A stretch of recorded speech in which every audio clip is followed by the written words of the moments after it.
to learn if they were aware of the elite meeting in their city.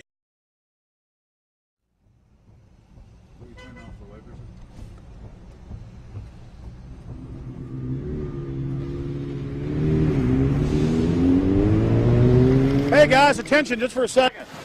I just need to tell you that a group just met here in Canada and they're trying to get rid of your sovereignty, merging you with the U.S. and Mexico.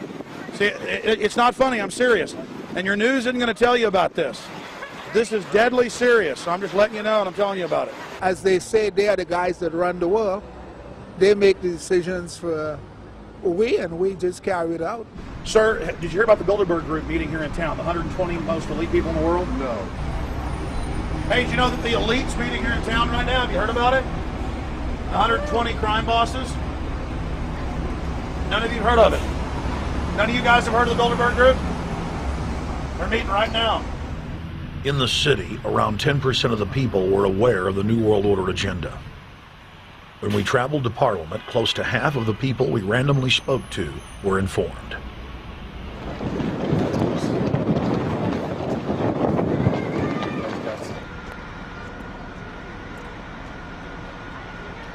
Ma'am, what did you say about the American Union? It's going to end up happening.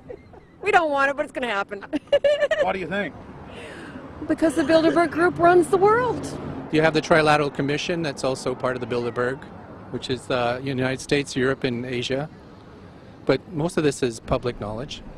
Nobody wants to believe that there are conspiracies, that world leaders are already elected before they're voted on. So here we know that Bernard Lord is part of the outer circle. I was surprised to read that Harper addressed the group in 2003 because my understanding was nobody gets into politics without becoming part of the Bilderberg Group. And then you find out afterwards that that is the case, that they have... Well, yeah, well, Bill Clinton went there in 91, George Bush Sr. back in like 85. And Blair, same thing. Who we think that we're electing as leaders have already been pre-picked for us. Whether it's liberal or a conservative, they're already part of the group. They own all the horses in the race. They own the horses, and I understand that, for example, in the United States, it's a one-party system with two factions, though you think it's two different parties. Oh, it is, yeah. So it's like Bill Clinton constantly vacations with the Bushes, and they call him their son, and they actually staged all that in '92, and all that's come out. It's just all staged. They're not going to let trillions of dollars slip through their hands. The good news is people are waking up, though. When you read human history, when you study it, all you see is elites trying to dominate, subterfuge, Machiavellian backstabbing, and somehow in the last 50 years they convinced Westerners that the government's fine, can do no wrong, trust them. How did this happen? It's easy to lead sheep. I mean, people just follow. They don't want to believe these things will happen. No way, we'll just follow along with the norm. That's all. It's just makes it easier for everyone. What's your view on losing Canada's sovereignty? I like this country to stay as it is, and I love the United States to be there. Back in Austin, the capital of Texas, the public was frighteningly unaware of the nation's peril.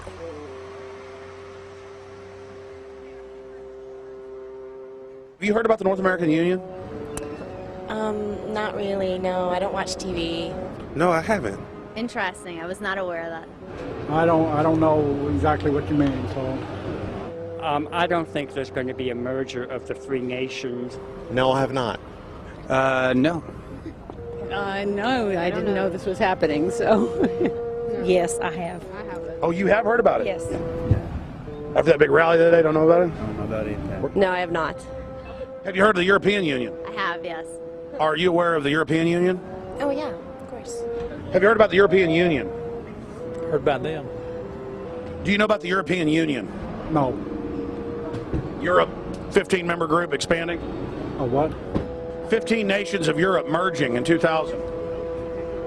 Whatever. For over 50 years, the Bilderberg Group constructed the European Union by stealth under the guise of trade deals. Now the elite are using the same secretive program to complete the North American Union. But this time, superstate integration is on the extreme fast track. International agreements like NAFTA, GATT, and APEC were just stepping stones in the formation of the NAU. The North American Union was officially born at Baylor University in Waco, Texas, on March 23, 2005.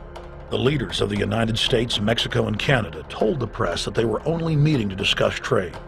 It soon leaked that a secret meeting had been held during the Security and Prosperity Trilateral Summit. The three governments had refused to release the secret agreement to the people.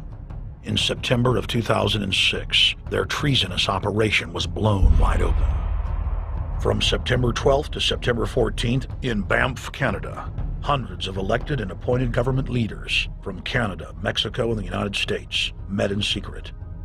On the last day of the conference, someone inside the secret North American Union Forum leaked the agenda. The front pages of newspapers across Canada carried the story. The Judicial Watch Foundation submitted Freedom of Information Act requests to obtain the full agenda and minutes of the secret assembly. Many federal agencies refused, citing national security. The foundation finally succeeded and did receive thousands of pages of documents.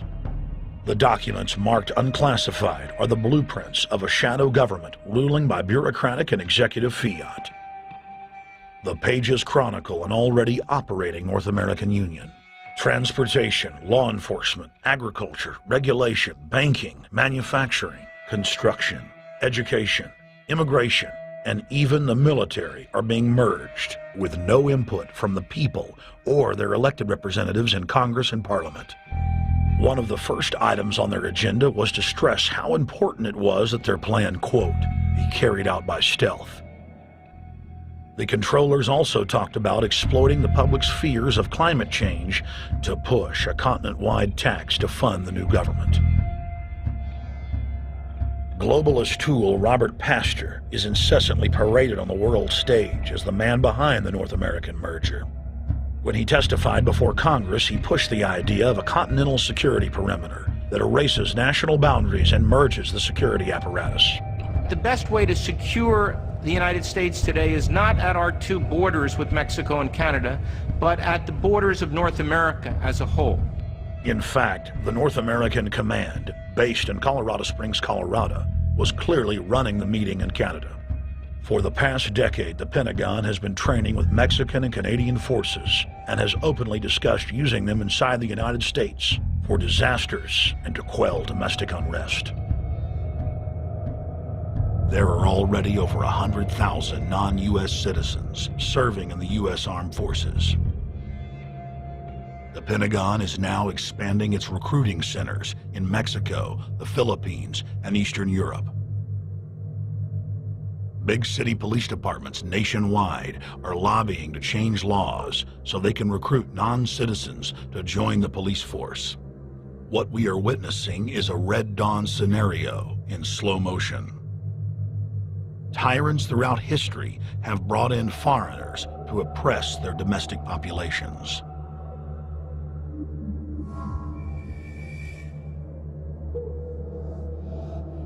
When their coup by stealth was exposed, the three governments went into damage control mode. The Security and Prosperity Partnership quickly staged a show summit that was held in Ottawa, Canada in February of 2007. It is the only way that we can achieve security and prosperity for our people is through this cooperation. We actually occupy one physical space, the North America. We've also had a chance as foreign ministers to talk about how we cooperate in the region and indeed in the world. Protesters who were upset about losing their countries and freedoms were not tolerated. A couple of weeks ago, an Al-Qaeda supposed... Whatsoever, the Security and Prosperity Partnership has been signed without any sort of parliamentary. Globalist publications have been open with their frustration that the population has not bought their latest PR stunt. As integration inside the European and American unions accelerates, the superstates themselves are being merged. On April 30th, 2007, a summit was held at the White House. The Security and Prosperity Partnership's secretive approach had alarmed the public.